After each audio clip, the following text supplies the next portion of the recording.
அடுத்த முக்கியமான பகுதி என்னன்னு சொன்னா இஹ்திலாஃப் உலமா, அறிஞர்கள் மத்தியில கருத்து வேறுபாடு சம்பந்தப்பட்ட தலைப்பு. இது ஏன் வந்துச்சு, இது எதுக்கு வந்துச்சு, இது ஏன் வரணும், ஒரு குர்ஆன் தானே, ஒரு ஹதீஸ் தானே இருக்குது, ஹதீஸ்ண்டா ஒன்றும் குர்ஆன்டா ஒன்றுண்டா, இதை தாண்டி என்னத்துக்கு 1008 பிரச்சனைகள், சச்சரவுகள், 1008 பிளவுகள், அறிஞர்கள் மத்தியில கருத்தியல் ரீதியாக ஏன் இவ்வாறான பிளவுகள் காணப்படுதுன்னு சொல்லி ஒரு கேள்வி வரலாம். ஆனா இந்த பகுதியை நாங்க கொஞ்சம் ஆழமாக தெளிவாக நாங்க புரிஞ்சு கொண்டோம் அப்படின்னு சொன்னா, எங்களோட சமூகத்தில் இருக்கக்கூடிய முக்காவாசி பிரச்சனைக்கு, அதாவது நான் சொல்றது அந்த மார்க்கம் என்ற பேர்ல அல்லது அமைப்புகள் இயக்கம் என்ற பேர்ல 1008 பிரச்சனைகளுக்கு ஒரு ஏதோ ஒரு வகையில ஒரு தீர்வாக அமைய பெரும் வாய்ப்பு ஒன்று இருக்குது.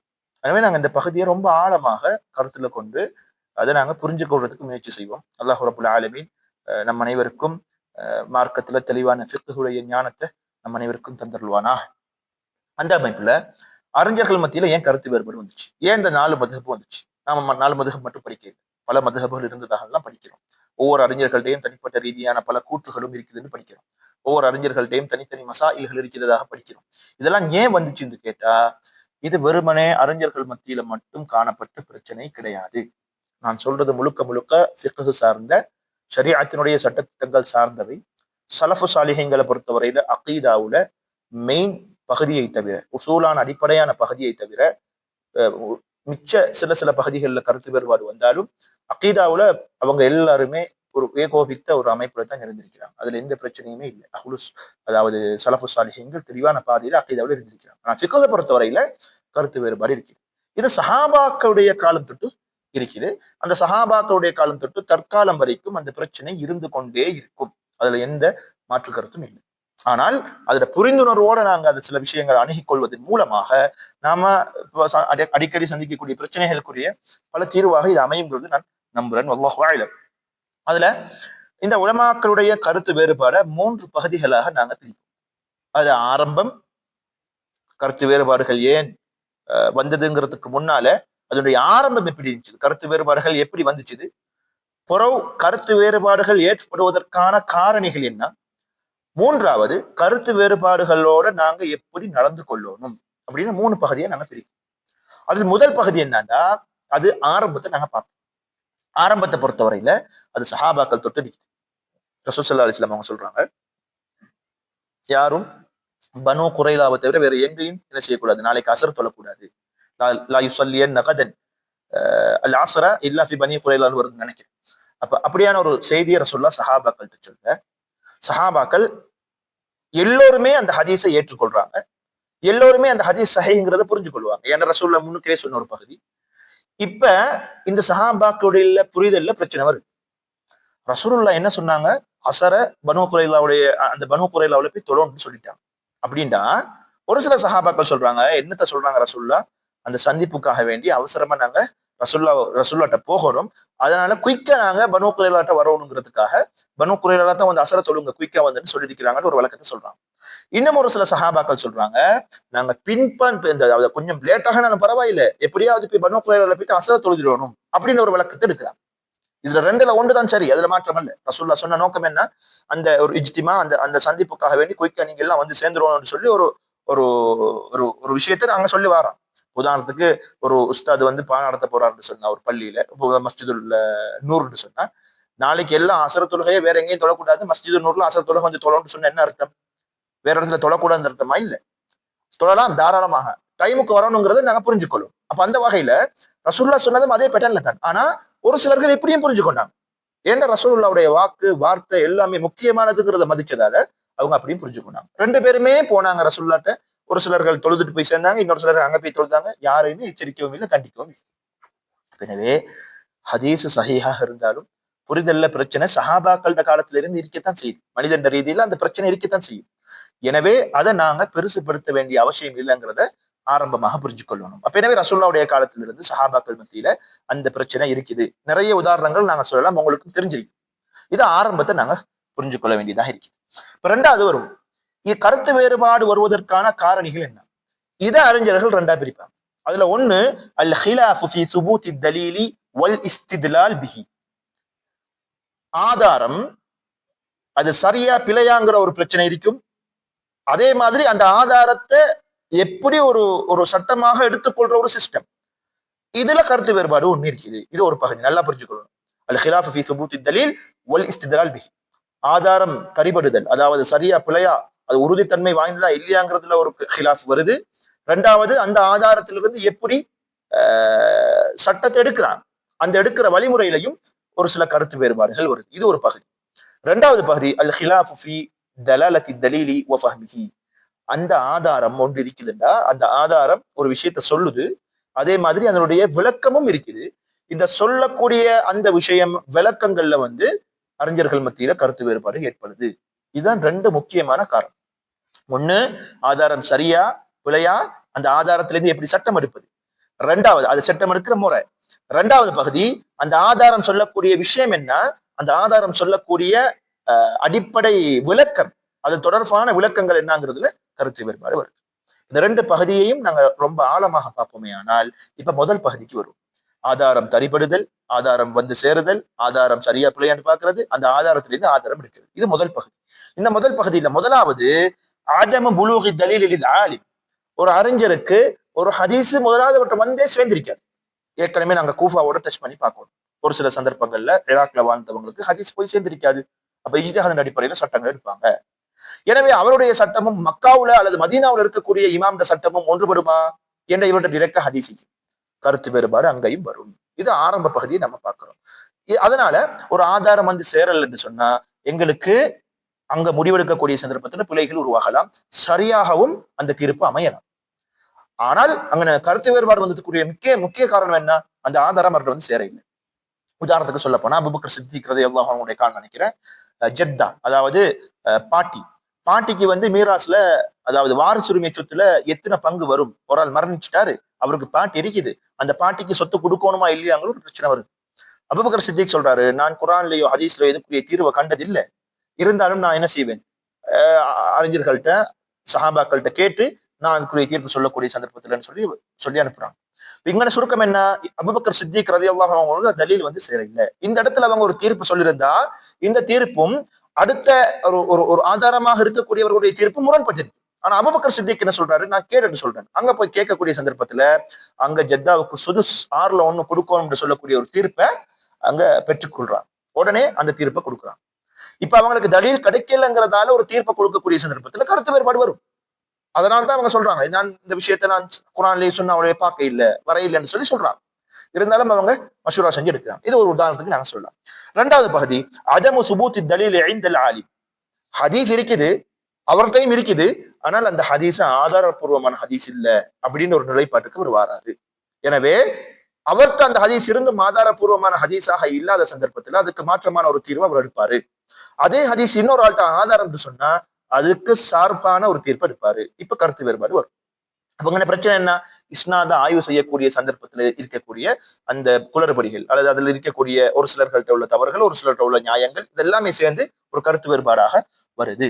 உதாரணத்துக்கு இதுக்கு சொல்லுவாங்க, இமாம் அஹ்மத் இப்னு ஹம்பல் ரஹ்மத்துல்லாஹி அலைஹி அவங்கள்ட்ட முஸ்னத் அஹ்மதுல தெளிவாக பல ஹதீஸ்கள் இருக்கு. அதுல ஒரு ஹதீஸ் தான் என்ன, ஒரு தோல் அது பதனிடப்பட்டால் அது சுத்தமானது அப்படின்னு சொல்லக்கூடிய செய்தி இருக்குது. இது அதுபிகல் இஹாபு ஃபகத் தஹுர. அந்த ஹதீஸ் இமாம் அஹ்மத் இப்னு ஹம்பல்ட்ட பலவீனமான செய்தி.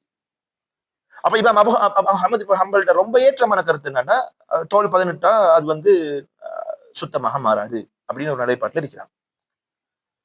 ஆனா அதே அஹ்மத் இப்னு ஹம்பல் ரஹ்மத்துல்லாஹி அலைஹி அவங்க இன்னும் ஒரு ஹதீஸ் சொல்றாங்க, ரொக்கைம் நினைக்கிறேன், சரியா ஞாபகம் இல்லை. அந்த ஹதீஸ்ல நீங்க அந்த தோல்ல இருந்து பிரயோசனம் பெறாதீங்க, அதுல இருந்து நீங்க பயன் அடையாதீங்கன்னு சொல்லி ரசூலுல்லாஹ் தடுத்திருக்கிறாங்க.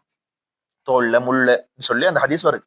இந்த ஹதீஸ் இமாம் அஹ்மத் இப்னு ஹம்பல்ட்ட ஏற்றமான ஹதீஸ் இருக்கிறதால அந்த ஹதீஸ் அவங்க அமல் செய்யறாங்க. அவங்கள்ட்ட இருக்கிற இன்னொரு ஹதீஸ் அது பலவீனமாக கருதுறாங்க. இதே அடுத்த அறிஞர்களை பொறுத்தவரையில அபு ஹனீஃப் அஹ்மத் இப்னு ஹம்பல் எதை அவரு லைஃப்னு சொன்னாரோ அது அவங்கள்ட்ட சஹீஹ், எதை அவரு சஹீஹ் என்று சொன்னாரோ அது அவங்கள்ட்ட லைஃப் பலவீனம் அமைப்புல அவங்க மாற்றி எடுத்ததால வேற அறிஞர்கள்ட்ட ஃபுகஹாக்கள்ட்ட அது பதனிடப்பட்டால் சுத்தமானதுதான் என்று சொல்லக்கூடிய தீர்ப்பை எடுக்கிறாங்க. அப்ப இங்க பிரச்சனை என்ன, ஹதீஸ் சரியா பிழையாங்கிறதுல ஒரு பிரச்சனை இருக்குது, சஹீஹானதா சஹீஹ் இல்லையாங்கிற விஷயத்துல பிரச்சனை இருக்குது. அதனால கருத்து வேறுபாடு. மூணாவது கட்டம் அதமு ஹுஜ்ஜியத்தி தலீல் இன்தல் ஆலிம். தலீல் இருக்குது, தெளிவா இருக்குது, சஹீஹா இருக்குது, ஆனால் அந்த தலீலில் இருக்கக்கூடிய வழிமுறை அல்லது அந்த தலீலில் இருக்கக்கூடிய அந்த சிஸ்டம் ஒரு சில அறிஞர்கள்ட்ட ஏற்றுக்கொள்ளப்படுதாங்க, இன்னும் ஒரு சில அறிஞர்கள்ட்ட ஏற்றுக்கொள்ள முடியாமையாக இருக்குது. அதுக்கு உதாரணத்துக்கு குரான்ல வரக்கூடிய வசனத்தை பாருங்க. யாராவது சத்தியம் செய்து முறிச்சு கொண்டார், அதுக்கு பரிகாரமாக குரான்ல பல வழிகளை அல்லாஹ் தஆலா சொல்றான். இறுதியாக 3 நாட்கள் நோன்பு பிடிக்க வேண்டும் என்று சொல்லக்கூடிய விஷயமும் வருது. ஃபஸியாமு ஸலாஸத்தி அய்யாம். இந்த 3 நாள் நோன்பு பிடிக்கிறது தொடர்ச்சியாக பிடிக்கணுமா அல்லது அந்த அளவுக்கு தொடர்ச்சியாக பிடிக்க வேண்டிய விஷயம் இல்ல, 3 தடவை பிடிச்சா போதுமான்னு சொல்லி அறிஞர்கள் மத்தியில கருத்து வேறுபாடு வருது.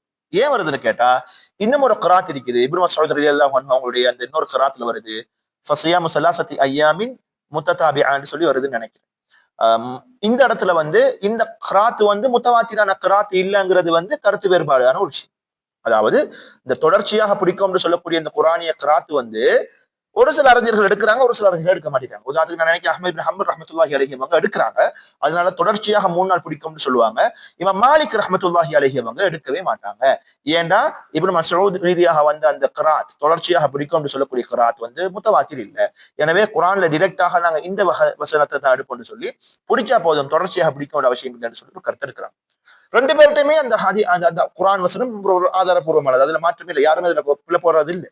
ஆனால் கிராத் வைஸா அதுல உள்ள மாற்றங்கள் இங்க அவங்களுடைய நிலைப்பாட்டையும் மாற்றக்கூடிய அமைப்பில் இருக்குதுங்கிறத நாங்க புரிஞ்சு கொள்ளணும். இது நான் ஏற்கனவே சொன்ன மாதிரி குர்ஆன் ஹதீஸ் ஆதாரம் ரொம்ப தெளிவாக வருதா இல்லையா, அதை எப்படி ஆதாரமாக எடுத்துக்கொள்றதுக்குரிய முறைங்கிறதுக்குள்ள நான் சொன்னப்பட்ட அந்த 3 பகுதியும் வரும். 2வது பகுதி இருக்குது அல் ஹிலாஃபு ஃபீ தலாலத்தில் தலீலி வ ஃபஹ்மிஹி. அந்த ஆதாரம் சொல்லக்கூடிய கூற்று கருத்து, அதுக்கு முரணான கருத்து, அது மஃஹூமுல் முகாலஃபான்னு சொல்லக்கூடிய பகுதி, இதெல்லாமே சரியான முறையில வருதா இல்லையாங்கிறதுல கருத்து வேறுபாடு இருக்கு. அதுலயும் ஒரு 3 விஷயங்களை சொல்லி கொண்டு போறாங்க அறிஞர்கள். அதுல ஒன்று மாயாரது தலீலி மின் அவாரில் அதில்ல. அதாவது எப்படி சொல்றாங்கன்னா, இந்த பகுதி எப்படின்னு சொன்னா, ஒரு குர்ஆன் வசனம் அல்லது ஹதீஸ வருது, இதற்கு மாற்றமாக வரக்கூடிய அந்த புரிதல் பொதுப்படையானதா இல்லையா அப்படின்னு சொல்லக்கூடிய ஒரு சட்டம். ஆமா ஹாசான்னு சொல்லி ஒரு பிரச்சனை வருது ஒரு வசனத்துல இருந்து அல்லது ஒரு ஹதீஸ்ல இருந்து. அதுக்கு உதாரணத்துக்கு சொல்லுவாங்க, ரசூலுல்லாஹி ஸல்லல்லாஹு அலைஹி சொல்லக்கூடிய செய்தியை பாருங்க. இதா பலகல் மா குல்லத்தைன், ஒரு நீர் குல்லத்தைன் சொல்லக்கூடிய அந்த பகுதியை, அந்த அளவை அடைந்து கொண்டால் லம் யஹ்மில் அல் ஹபஸ், லம் யஹ்மில் ஹபஸ், நஜீஸை சுமக்காதுன்னு சொல்லக்கூடிய இந்த செய்தியை நாங்க டிரெக்டாக பார்க்கும் பொழுது, குல்லத்தைனான நீர் இருந்தா லம் யஹ்மில் ஹபஸ், நஜீஸை சுமக்காதுங்கிறது புரியுது, இந்த ஹதீஸுடைய நேரடியா அர்த்தம். இதே நாங்க கொஞ்சம் மாறி விளங்கணும்னு சொன்னா, எதெல்லாம் குல்லத்தைனாக இல்லையோ அந்த தண்ணி எல்லாம் நஜீஸை சுமக்க கூடியதுதான் அப்படின்னு ஒரு விளக்கம் எடுக்கலுமான்னு கேட்டா இருக்கு. ஒரு சில அறிஞர்கள் இந்த விளக்கத்தை எடுக்கிறாங்க. எப்படி இந்த ஹதீஸ்ல இதுதான் விஷயம் என்னன்னா, இது பொதுப்படை இல்லையாங்கிறதுல ஒரு பிரச்சனை இருக்கு. இல்ல.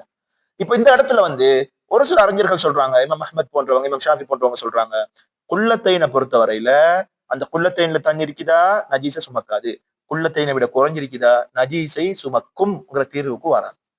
இது அபூ ஹனீஃபா ரஹ்மத்துல்லாஹி அலைஹி சொல்றாங்க, இது எல்லா சந்தர்ப்பத்திலையும் நாங்க இப்படி எடுக்க மாட்டோம், எல்லா சந்தர்ப்பத்திலையுமே நாங்க இப்படியான ஒரு விளக்கத்தை எடுக்க வேண்டிய அவசியம் இல்லை, சில நேரங்கள்ல சுமக்கும் சுமக்காமலும் இருக்குன்னு சொல்லி ஒரு விளக்கத்தையும் கொடுக்குறாங்க. இதுக்கு இடம்பாடு இருக்குதா? தாராளமாக இடம்பாடு இருக்கு. அதாவது குள்ளத்தைனை ஈக்கிற தண்ணியில நஜீஸ் சுமக்காதுண்டா அப்படின்னா குள்ளத்தை இல்லாட்டி நஜீஸ் சுமக்கும்னு தான் எடுக்கணுமா? ஏன் சில சந்தர்ப்பத்துல சுமக்கலாம், சில சந்தர்ப்பங்கள்ல நஜீஸா இல்லாமலும் போகலாம் அப்படின்னு ஒரு தீர்வு எடுக்கலாமே.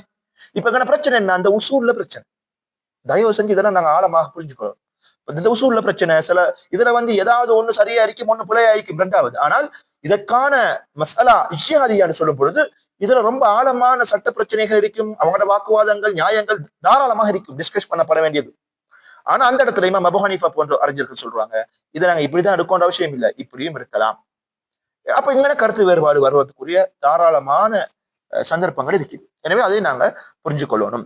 அடுத்த கட்டம் என்னண்டா அல் ஹிலாஃபு ஃபீ தலாலத்தில் அல்ஃபாஸ், அந்த வார்த்தை பிரயோகங்களுடைய அந்த புரிதல்ல பிரச்சனை இருக்கு, வார்த்தை பிரயோகங்களுடைய புரிதல்ல பிரச்சனை. இப்ப இதுவும் அதே மாதிரி ஒரு உதாரணத்தை பார்க்கலாம். அதாவது ஹதீஸ்ல வருது, மேய்ச்சலுக்கான ஆடுகள்ல ஜகாத் கொடுக்கொண்டு வருது. அப்படின்னா மேய்ச்சலுக்கான ஆடுகள்னா நாங்க வெறுமனே சாப்பாடுகளை போட்டு நாங்க பட்டியல போட்டு வளர்க்குற ஆடுகளுக்கு ஜக்காத்து கொடுக்கணுமான்னு ஒரு கேள்வி வரும். இதுல ஒரு சில அறிஞர்கள் சொல்றாங்க அதுக்கும் கொடுக்கத்தான் வேணும். இன்னும் ஒரு சில அறிஞர்கள் சொல்றாங்க சாப்பாடு கொடுத்த நாங்க எங்கட பாட்டுல நாங்க செலவழிச்சு நாங்க ஆடுகளை வளர்க்குறோம்னா கொடுக்க வேண்டிய அவசியம் இல்லைன்னு சொல்லக்கூடிய கூற்றும் இருக்குது. கருத்து வேறுபாடான ஒரு பிரச்சனை. இதை எப்படி பாக்குறாங்க? ஹதீஸ்ல தெளிவா வந்திருக்குது சாயிமா.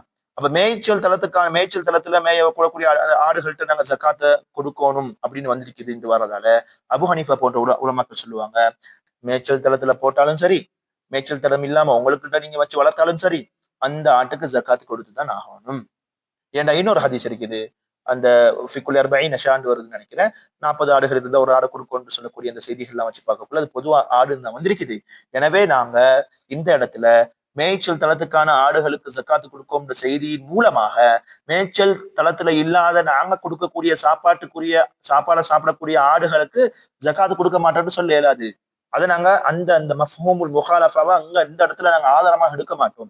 எனவே மொத்தமாக எல்லா ஆட்டுக்கும் ஜக்காத்து கொடுக்கணும்னு சொல்லுவாங்க. இன்னும் ஒரு சில அறிஞர்கள் சொல்லுவாங்க, நாங்க வளர்த்து பட்டி அடிச்சு சாப்பாடு போட்டு வளர்க்குற ஆடுகளுக்கு கொடுக்க வேண்டிய அவசியம் இல்லைன்னு சொல்லுவாங்க. ஏன்னா ஹதீஸ்ல வந்து இது மேய்ச்சல் தளத்துக்கு போற ஆடு, இது மேய்ச்சல் தளத்துக்கு போகாத ஆடுன்னு சொல்லி ஒரு விளக்கத்தை கொடுப்பாங்க. எனவே இது ரொம்ப ஆழமாக நாங்க பார்க்க வேண்டியதாக இருக்குது. இது ஒவ்வொரு அந்த வார்த்தை பிரயோகங்கள், ஹதீஸ்ல உள்ள வார்த்தை பிரயோகங்கள்ல உள்ள அந்த விளக்கங்கள் அடிப்படையில வர பிரச்சனைகள். அடுத்தது வந்து அல் ஹிலாஃப் ஃபீ தஹ்கீகில் மனாத். உதாரணத்துக்கு அதை எப்படி சொல்லுவாங்கன்னா, ஒரு சட்டம் இருக்குது, அந்த சட்டத்தை நடைமுறையோட ஒப்பிட்டு அதை ஆராயும் பொழுது, நடைமுறைப்படுத்தும் பொழுது ஏற்படக்கூடிய கருத்து வேறுபாடு. இவங்கள்ட்ட ஹதீஸும் சஹீஹா இருக்கும், அதன் மூலமாக வந்த சட்டமும் சஹீஹா இருக்கும், அதன் மூலமாக வந்த வார்த்தை பிரயோகங்களும் எல்லாம் ஓகே, எல்லாமே ஏகோபித்து ஓகே பண்ணிருப்பாங்க. ஆனா பிரச்சனை என்னன்னு சொன்னா, அந்த சட்டத்தை நடைமுறையில கொண்டு வரும் பொழுது கருத்து வேறுபாடுகள் வரும். உதாரணத்துக்கு சொல்லுவாங்க, அதுக்கு இப்ப நாங்க நம்மள்ட்ட ஒரு டெபிட் கார்டு இருக்குது. அந்த டெபிட் கார்டு வந்து ஒரு குறித்த ஒரு ஒரு பேங்க்குக்கு, உதாரணத்துக்கு இப்போ பேங்க் ஆஃப் சிலோனுக்குரிய அந்த டெபிட் கார்டுன்னு சொன்னா, இந்த டெபிட் கார்டை கொண்டு வந்து நம்ம வந்து கொமர்ஷியல் பேங்க்ல வந்து ஏடிஎம்ல போட்டு நாங்க சொல்லி இருக்கிறோம். இந்த சந்தர்ப்பத்தில் வந்து அந்த கொமர்ஷியல் பேங்க் அந்த ஏடிஎம் கொமர்ஷியலுக்கு முன்னால வச்சிருக்கக்கூடிய அந்த ஏடிஎம்ல இருந்து எங்களுக்கு வந்து அதுக்கு நாங்க 10,000 எடுக்கிறோம்னா 10,050 ரூபா வெட்டுறான்னு வச்சுக்கணும். இப்ப இந்த 50 ரூபா வெட்டிட்டாங்கன்னா இந்த 50 ரூபா வட்டியா இல்லையாங்கிறது பிரச்சனை இருக்குது உலமாக்கள்கிட்ட. இப்போ ஒரு சில அறிஞர்கள் சொல்லுவாங்க, என்ன, எல்லாருமே ஏகோபிச்சதுதான் வட்டி ஹராம், எல்லோருமே ஏகோபிச்சதுதான் வட்டி சார்ந்த. உதாரணத்துக்கு கரன்சில வந்து ரொம்ப தங்கம் வெள்ளியை போன்ற வகைகள் அந்த கரன்சில எல்லாம் வட்டி ரொம்பவே புழங்குங்கிறது எல்லாம் ஏகோபிச்ச ஒரு விஷயம். ஆனால் இந்த முறையில வட்டி இருக்குதா இல்லையாங்கிறதுல கருத்து வேறுபாடு இருக்கு. ஒரு சில அறிஞர்கள் சொல்லுவாங்க, நீங்க 10,000 ரூபாய்க்கு வாங்குனீங்க, ஆனா வேற ஒரு பேங்க் அந்த பேங்க் நீங்க கடன் எடுத்து வாங்கினதால 50 ரூபா வெட்டுறான்னு சொல்லுவாங்க. அப்ப கடனுக்கு எக்ஸ்ட்ரா கொடுக்குறாங்க அப்படின்னு ஒரு விளக்கத்தை அவங்க கொடுப்பாங்க. இன்னும் ஒரு சில அறிஞர்கள் சொல்லுவாங்க, அப்படி இல்ல, டிரெக்ட் அது உங்களோட சல்லியத்தை எடுக்கிறீங்க, ஆனா அது பேங்க்ல கடன் வாங்குறதாக அமையாது அப்படின்னு சொல்லிட்டு அவங்களுடைய விளக்கத்தை சொல்லுவாங்க. இது கடன் வாங்கின சிஸ்டத்துக்குள்ள வராது, இது வேற சர்வீஸ் சார்ஜ், அந்த மாதிரியான ஒரு விளக்கத்தை சொல்லுவாங்க. எது எப்படி இருந்தாலும் ஒரு சட்டத்தை நடைமுறையில கொண்டு வரக்குள்ள கருத்து வேறுபாடுகள் அங்க வரும். அதுக்குரிய காரணம் இதனுடைய இல்லத்து, ரொம்ப ஆழமாக உன்னிப்பாக வரக்கூடிய இல்லத்துகள், காரணிகள் என்ன, நடைமுறை சிக்கல் என்ன, இப்ப அந்த பேங்க் சிஸ்டம் எப்படி வருது, அந்த ஆரம்ப காலத்துல உள்ள அந்த அந்த பேங்குக்குரிய அல்லது அந்த அந்த கொடுக்கல் வாங்கக்கூடிய சட்டம் லோ என்ன, இப்ப உள்ள லோ என்ன, இந்த மாதிரியான பிரச்சனைகள் சமூகத்தில் இருந்து கொண்டிருக்கும். அதன் மூலமாக நடைமுறையில் வரக்கூடிய சந்தர்ப்பத்துல சட்டங்கள் பிரச்சனைக்குரியதாக அமையும். ரொம்ப தெளிவாக ஆதாரம் கொள்ளப்படக்கூடிய அமைப்புல அறிஞர்களை சொல்றேன், அவங்களோட டிரெக்டாக முன்வைக்கக்கூடிய சந்தர்ப்பத்துல அவங்க தெளிவாக ஏற்றுக்கொண்டு அதை நடைமுறைப்படுத்துவாங்க. ஒவ்வொரு மதஹப்கள்ல வளர்ந்த அறிஞர்களாக இருந்தாலும் அவங்களுக்கு டிரெக்டாக குர்ஆனுக்கும் ஹதீஸுக்கும் முரண்படக்கூடிய அமைப்பு அவங்களுக்கு தென்பட்டதுன்னு சொன்னா, ஏற்கனவே நாங்க பார்த்த மாதிரி அதை விட்டு ஒதுங்கி அவங்களுக்கு எது தெளிவா இருக்குதோ அதை நடைமுறைப்படுத்துவாங்க. அதுதான் அறிஞர்களுடைய ஒரு அமானிதம், அறிஞர்களுடைய ஒரு நேர்மை. அந்த தன்மை எங்கள்கிட்டையும் வரணும். நாங்க 1000 தான் இருந்தாலும் துல்லாபுல் இல்முகள், இல்ம படிக்கக்கூடியவங்க, அந்த தரத்துக்கு போனவங்களான்னு கேட்டா இல்ல, வாய்ப்பு குறவு. நாங்க அதுக்குரிய முயற்சிகள் எடுக்கலாமான்னு கேட்டா அல்ஹம்துலில்லாஹ். ஆனால் ரொம்ப ரொம்ப நிதானமாக பக்குவமாகத்தான் இவ்வாறான விஷயங்களை நாங்க அணுக வேண்டியதாக இருக்குது. இந்த உதாரணங்கள் புரிஞ்சிருக்கும் நினைக்கிறேன். இன்ஷா அல்லாஹ் புரியாத சந்தர்ப்பத்துல தாராளமாக கேட்டு அனுப்பலாம். 3வது கட்டம் வருவோம். ஆரம்பம் காரணிகள் பார்த்தோம். காரணிகள்ல 2 முக்கியமான காரணிகள், அந்த தலீல் சரியா பிள்ளையா, அது எப்படி ஆதாரமாக பிடிக்கிறது. 2வது கட்டம் அந்த தலீல்ல வரக்கூடிய சொற்கள் அல்லது அந்த தலீல்ல வரக்கூடிய விளக்கங்கள், அதுல வரக்கூடிய கருத்து வேறுபாடு. முதல் பகுதியில வந்து 3 பார்த்தோம். ஆதாரம் வந்து அவருக்கு ரொம்ப கிடைச்சிருக்காது. 2வது ஆதாரம் இருந்தும் அது பலவீனமானதாக இருக்கலாம். 3வது ஆதாரம் தெளிவாக இருந்தும் அந்த ஆதாரத்தின் தன்மை அவருக்கு ஆதாரமாக கொள்ள முடியாமல் இருக்கலாம்.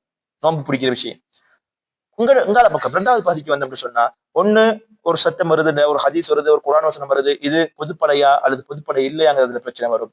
ரெண்டாவது பகுதி அந்த வார்த்தை பிரயோகங்கள்ல மாற்றமாக புரியக்கூடிய அமைப்புல அது ஆதாரம் கொள்ள முடியுமா இல்லையா. உதாரணத்துக்கு மஃஹூமுல் முஹாலஃபா, ஒரு ஹதீஸ் வரக்குள்ள அதுல ஆப்போசிட்டான மீனிங்கையும் நாங்க ஆதாரமாக எடுக்கலுமா இல்லையா. அடுத்தது மூணாவது கட்டம் வந்து எல்லா வகையிலையுமே ஒத்துக்கொண்டு போனாலும் கூட, எல்லா அறிஞர்களும் ஒன்றுபட்டு இருந்தாலும் நடைமுறையில இந்த சட்டத்தை நடைமுறைப்படுத்தக்கூடிய சந்தர்ப்பத்துல அதுல ஏற்படக்கூடிய கருத்து வேறுபாடுகள்னு சொல்லி நாங்க இதை பார்த்திருக்கோம். இதுதான் முக்கியமான அடிப்படை காரணங்களாக அறிஞர்கள் கூறியிருக்கிறார். இப்ப மூணாவது கட்டம் இந்த இந்த பிரச்சனை, அதாவது இந்த கருத்து வேறுபாடுகளை நாங்க எப்படி அணுகணும். அதுல முதலாவது இது முக்கியமான பகுதியும் கூட, இந்த கருத்து வேறுபாடுகளை வச்சு நாங்க சண்டை சச்சரவுல ஈடுபட்டு எங்களுக்குள்ள ஒரு குரோதத்தையும் ஒரு விரோதத்தையும் உருவாக்க கூடாது. இது எந்த வகையிலையும் அனுமதி இல்லாத ஒரு செயல்பாடு. நாங்க ஒரு பள்ளிக்கு போறோம், அந்த பள்ளியில மஸ்அலா இஜ்திஹாதிய கருத்து வேறுபாடான ஒரு விஷயமாக இருக்கக்கூடிய சந்தர்ப்பத்துல அந்த பள்ளியில ஒரு செயல்பாடு நடைமுறைப்படுத்துறாங்க. நான் சொல்றேன் பித்அத் இல்லாத தெளிவாக அது கருத்து வேறுபாடான ஒரு விஷயம். அதுக்கு பிஸ்மி சத்தமா சொல்றதா அல்லது பிஸ்மி என்ன அமைதியா சொல்றதா, இது வந்து கருத்து வேறுபாடான ஒரு விஷயம். இப்ப இந்த இடத்துல நான் சத்தமா தான் சொல்லுவேன், சண்டை பிடிக்க வேண்டிய அவசியம் இல்லை. சத்தமா ஓதுறவங்க இல்ல, இவர் சத்தமா ஓதுறாது, நான் மெல்லமா தான் ஓதுவேன் அப்படின்னு சொல்லி அவரோட நான் சண்டை பிடிக்க வேண்டிய அவசியம் இல்லை. அப்ப பிரச்சனைகளை நாங்க உருவாக்க வேண்டிய அவசியம் இங்க இல்லை. ரெண்டாவது வந்து ஒரு கருத்து வேறுபாடான ஒரு விஷயத்துல இன்னொரு ஆள் இருக்கிறார் சொன்னா, அவர் அதை செய்யும் பொழுது உண்மையிலேயே எங்கட பார்வையில நாங்க இருக்கிறது சரி, தவறுக்கு இடம்பாடு இருக்குது, அவர் இருக்கிறது தவறு, சரிக்கும் இடம்பாடு இருக்குது. இந்த மாதிரியான ஒரு சிந்தனையில தான் நாங்க போகணும். எனவே அவர் செய்யக்கூடிய தவறுக்கு அல்லாஹு தஆலா மன்னிக்க போதுமானவர். எதிலாசி ஒன்று சரியா இருக்கும், ஆனா அவருக்குரிய அந்த உதுரை நாங்க கொடுக்கணும். அதெல்லாம் மன்னிக்க போதுமானவன், அவருக்குரிய கூலி இருக்குதுன்னு சொல்லி நாங்க போயிடுவோம். அதாவது அடுத்தது வந்து அதமு ததபுஇ ருஹஸ். நாங்க வந்து சில ருஹ்சாக்கள், இப்ப மதஹபுகளை பொறுத்தவரையில் 4 மதஹப்னா 4 கருத்து இருக்கு. உதாரணத்துக்கு சில மசாலாக்கள், அந்த ருஹ்சத்தை நாங்க என்ன செய்யக்கூடாது, தேடி தேடி ஆராய்ச்சி போயிட்டு நடைமுறைப்படுத்தக்கூடாது. அதுக்கு உதாரணமா ஒண்ணு சொல்லணும். அதாவது கருத்து வேறுபாடை தாண்டி ஆதாரங்கள் ரொம்ப மேலோங்க இருக்குது, அதை நடைமுறைப்படுத்துறோங்கிறது வேற. ஆனால் மதஹபுகள் நாங்க ஏன் பார்க்க வேண்டாம், ஒவ்வொரு மதஹப்லையும் கருத்து ஒரு ஆதாரம் இருக்குதானே செய்யும். எனவே நாங்க நம்ம பாட்டுல ஏதாச்சும் ஒன்று செஞ்சுக்கிறோம்னு சொல்லி எல்லா மதஹப்லையும் ஒன்னு எடுத்துக்கிட்டு நாங்க நடைமுறைப்படுத்துற அந்த வேலை செய்யக்கூடாது, தல்ஃபீக் பண்ணக்கூடாதுன்னு சொல்லுவாங்க. இது ஒரு சில அறிஞர்கள் சொல்லுவாங்க, இந்த மாதிரியான செயல்பாட்டில் ஈடுபடுறவங்க சிந்திக்னு சொல்லக்கூடிய வார்த்தைக்குரியவங்களை வச்சிருக்கிறாங்க. அதுல உதாரணத்துக்கு ஒண்ணு பார்த்தா, ஒரு ஆள் ஒரு பெண்ணை பார்த்து திருமணம் முடிக்கிறதுக்கு விரும்புறாருன்னு வச்சுக்கணும், அல்லது ஒரு பெண் ஒரு ஆளை பார்த்து திருமணம் முடிக்கிறதுக்கு விரும்புறாருன்னு வச்சுக்கணும். இப்ப கட்டாயம் வழி தேவைங்கிறது வந்து இமாம் அபு ஹனீஃபா ரஹ்மத்துல்லாஹி அலைஹி அவங்களை தவிர்த்து மிச்சம் அழைத்து அறிஞர்களுடைய கருத்து. 3 மதுஹப் கருத்து. இமாம் அபு ஹனீஃபாவுடைய மதுஹப்ல வந்து வழி தேவையில்லை தானே, ஆனால் நாங்க முடிச்சுக்கொள்வோம் அப்படின்னு சொல்லி முடிக்க ஒரு ஆள் வாராண்டா அவர்கிட்ட கேட்கலாம், ரைட் இப்ப வழி தேவையில்லை, ரைட் அப்போ ஒரு அபு ஹனீஃபாவுடைய இதுல வாரீங்க. இப்ப சாட்சியம் தேவை அபு ஹனீஃபாட்ட, அதுக்கு என்ன செய்ய போறீங்கன்னு கேட்டா, சாட்சியம் வந்து மாலிகி மதஹப்ல வந்து அங்க நிபந்தனை இல்லை, இந்த இடத்துல நாங்க மாலிகி மதஹப் எடுப்போம்னு சொல்லுவோம். அப்படியா, அப்ப மாலிக் மதஹப்ட வந்து வழி கட்டாயமே இல்ல, வழியை நாங்க அங்கே விட்டுருவோம், அபு ஹனீஃபா எடுப்போம், ஷாஹிதுக்கு வந்து சாட்சிக்கு வந்து மாலிக் மதஹப் எடுப்போம்னு சொல்லுவாங்க அப்படின்னு ஒரு ஆள் சொல்றான்னு வச்சுக்கணும். ரைட் இப்ப வந்து நிக்காக அறிவிக்கணுமே, மாலிக் மதஹப்ல நிக்காக வந்து எல்லாருக்கும் வெளிப்படையா செய்யணும் சொல்லணும்னு சொன்னா, இந்த இடத்துல நான் அஹ்மது இப்னு ஹம்பல்டே எடுத்துக்கொள்றேனே. ஏன்னா அஹ்மது இப்னு ஹம்பல்ட்ட வந்து அறிவிச்சு செய்யறது வந்து முஸ்தஹப், கட்டாயம் இல்லைன்னு சொல்லி அவங்க சொல்லியிருக்கிறாங்க. அப்படின்னு சொன்னா இப்ப அஹ்மது இப்னு ஹம்பல்ட்ட வலியும் தேவை, ஷாஹிதும் தேவை பேருமே அப்படின்னு சொல்லி கேட்டா, இதுதான் அவங்களுக்கு ஏத்த மாதிரியான மதஹபுகளை போய் எடுத்து சிக்கலுக்குள்ள போனாங்கன்னா இவ்வாறான பிரச்சனைகளுக்கு முகம் கொடுக்க வேண்டி வரும். இதுல தெளிவா எங்களுக்கு சொல்ல முடியும் என்னன்னா, இவங்க வந்து மதஹபுடைய கருத்தை ஏன் இப்படி பிடிச்சு தொங்குனாங்கன்னா, முழுக்க அவங்களுடைய ஹவா, அவங்களுடைய ஆசை அதை நிறைவேற்றுவதற்காக வேண்டி, அவங்களுடைய அந்த அவங்களுக்கு பட்டது அவங்களுக்கு பிடிச்சதை செய்யறதுக்காக வேண்டி அந்த வேலையை செய்யறாங்கிறதே தான் சுருக்கமான விஷயமா இருக்கும். எனவே இது தவறு, இது ஹராம். இந்த மாதிரியான விஷயங்கள்ல நாங்க ஈடுபடக்கூடாது. ஆதாரத்தின் அடிப்படையில ஒரு ஆள் அமல் சேராதுங்கிறது வேற சட்டம், அதுக்குரிய தகுதி இருக்குதுன்னு அல்ஹம்துலில்லாஹ். ஆனால் அதை தாண்டி சர்வசாதாரணமாக எல்லா மதஹப்லையும் மிக்ஸ் பண்ணி ஒரு சட்டத்தை எடுத்துக்கிட்டு நான் நம்ம பாட்டுல செஞ்சுட்டு போறேன்னு சொல்லி கண்மூடித்தனமான விஷயங்களை செய்யக்கூடாதுங்கிறதும் இந்த விஷயத்துல நாங்க புரிஞ்சு கொள்ளணும். அடுத்தது முஸ்லிம் வாஹித், 2 பேர் 2 கருத்து, 2ல ஏதாவது ஒண்ணு சரியா இருக்கும், ஒண்ணு பிழையா இருக்க வாய்ப்பு இருக்கு. பிழையா இருந்தவருக்கும் நிச்சயமாக அவருடைய முயற்சிக்கான கூலி அவருக்கு கொடுக்கப்படும்ங்கிற ஒரு நம்பிக்கையும் எங்கள்கிட்ட உள்ளத்துல வரணும். எனவே மதுஹப்ங்கிறது வந்து முக்கியம், அது நாங்க படிக்க வேண்டிய தேவைப்பாடு இருக்குது. அதன் மூலமாகத்தான் சட்டங்களை நாங்க ரொம்ப ஸ்ட்ராங்காக படிச்சு கொள்ளலாம். அதன் மூலமாக பிளவுகள், சண்டைகள், சச்சரவுகள் எல்லாம் எங்கள்கிட்ட வரக்கூடாது.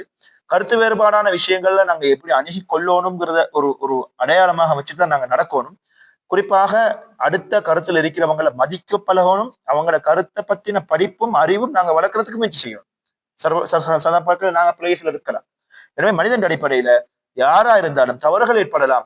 அந்த தவறுகள் அதுக்கான அமைப்புல அணுகப்படணுமே தவிர மாற்றமாக விரோதங்களையும் குரோதத்தையும் வளர்க்கக்கூடிய அமைப்புல அல்லது இயக்கங்கள் என்ற பேர்ல 1008 பிரச்சனைகளை கொண்டு வந்து சேர்க்கக்கூடிய சுமக்கக்கூடிய அமைப்புல நாங்க பயணிக்க வேண்டிய அவசியம் இல்லை. அது எந்த சந்தர்ப்பத்திலையும் இஸ்லாம் வரவேற்கவும் இல்லை. கருத்து வேறுபாடுகள் அது ஒரு வகையில் அது எங்களுக்கு கிடைத்த ஒரு பொக்கிஷம் தான். அது சார்ந்த அறிவுகளும் பரப்புகளும் கல்விகளும் ரொம்ப ஆழமானது. அதை பத்தின படிப்பதற்குரிய வசதி வாய்ப்புகள் எங்களுக்கு கிடைக்கும். அதை வைத்துக் கொண்டு நாங்க பிரச்சனைக்குரியவர்களாக குரோதங்களை வளர்க்கக்கூடியவங்களாக ஒருபோதுமே பயணிக்க கூடாது என்பதை நாங்க ஆழமாக புரிஞ்சு கொள்ள வேண்டும். அல்லாஹு தஆலா நாம் எதை படித்தோமோ, எதை பார்த்தோமோ, எதை கேட்டோமோ அதை நடைமுறைப்படுத்தக்கூடியவர்களாக வல்ல ரப்புல் ஆலமீன் நம் அனைவரையும் ஆக்கி அருள்வானாக. வஆகிரு தஅவானா அனில் ஹம்துலில்லாஹி ரப்பில் ஆலமீன். மற்றும் ஒரு வகுப்பில் இன்ஷா அல்லாஹ் உங்கள் அனைவரையும் இன்ஷா அல்லாஹ் சந்திப்போம்.